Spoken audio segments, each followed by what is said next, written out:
Assalamualaikum warahmatullahi wabarakatuh. Video 3D ini akan menjawab serangkaian pertanyaan mengenai perkembangan manajemen pendidikan dan kepemimpinan dalam sejarah peradaban Islam, dengan referensi sumber akademik yang valid. Di ruang Syufa Masjid Nabawi, sebuah sistem pendidikan revolusioner lahir. Mari kita analisis manajemen kurikulum Syufa yang mencetak generasi hebat. Kurikulumnya fokus pada 3 pilar utama. Pertama, Al-Quran, yang menjadi fondasi pembacaan, hafalan, dan tafsir. Kedua, akhlak, pembentukan etika dan perilaku Islami yang ditanamkan langsung melalui contoh nyata para pemimpin. Ketiga, dakwah, penguasaan strategi penyampaian pesan Islam yang efektif dan relevan dengan masyarakat.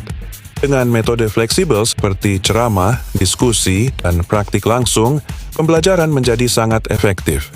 Inilah manajemen kurikulum Syufa, sebuah model pendidikan yang berhasil mencetak kader kompeten dalam waktu singkat.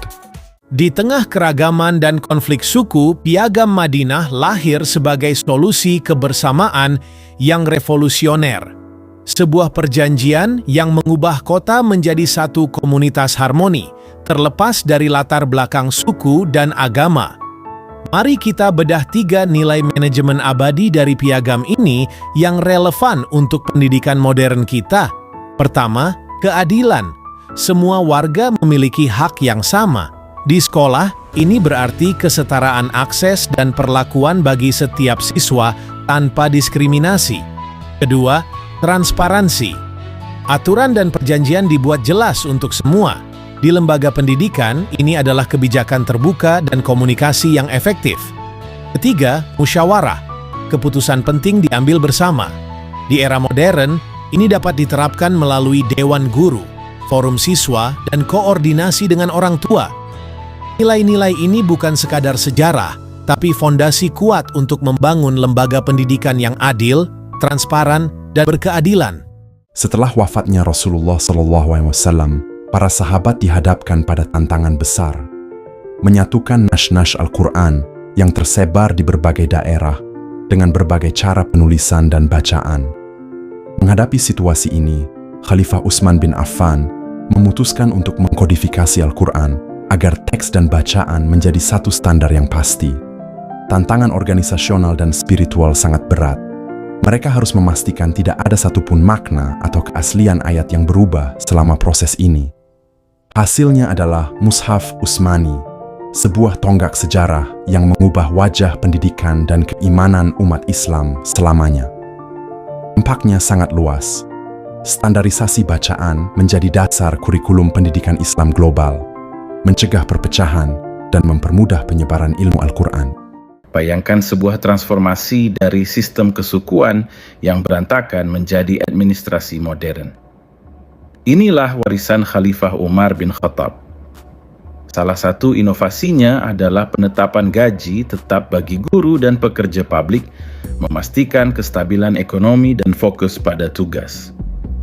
Selain itu, ia juga fokus pada pembangunan infrastruktur kota seperti masjid dan sekolah yang menjadi pusat kegiatan masyarakat. Pembentukan divisi-divisi khusus untuk pemerintahan dan pendidikan juga menjadi fondasi organisasi yang kuat. Pesan Umar untuk masa kini. Struktur organisasi yang jelas, remunerasi yang adil, dan infrastruktur yang memadai adalah kunci pembangunan pendidikan. Tampilkan 2 adegan berdampingan. Satu sisi menunjukkan Masjid Nabawi, dengan lingkaran orang dari berbagai lapisan masyarakat sedang belajar, gaya populis.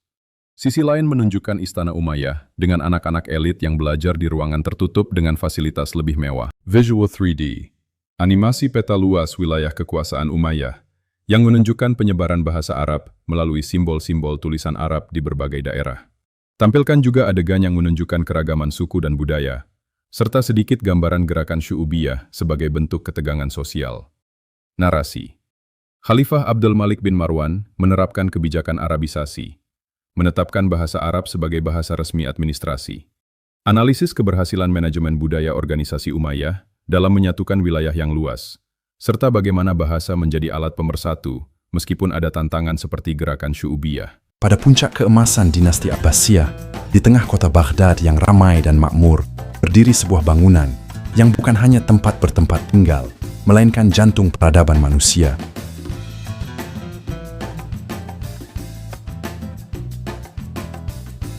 Ini adalah Bait Al-Hikmah, rumah ilmu, yang menjadi pelita bagi penyebaran pengetahuan dari timur ke barat. Di jantung dunia Islam abad ke-8, berdiri sebuah mahakarya yang menyimpan rahasia dunia. Inilah Bait Al-Hikmah, The House of Wisdom. Didirikan dan dikembangkan oleh Khalifah Harun Ar-Rasyid dan Al-Ma'mun, ini bukan sekadar perpustakaan, tapi pusat riset dan pendidikan terdepan. Di bawah Al-Ma'mun, ribuan manuskrip dari Yunani, Persia, dan India diterjemahkan ke Arab, menyelamatkan warisan ilmu dunia. Setiap ukiran dan ornamen geometrisnya menceritakan sebuah filosofi, harmoni antara keindahan seni dan fungsi ilmiah.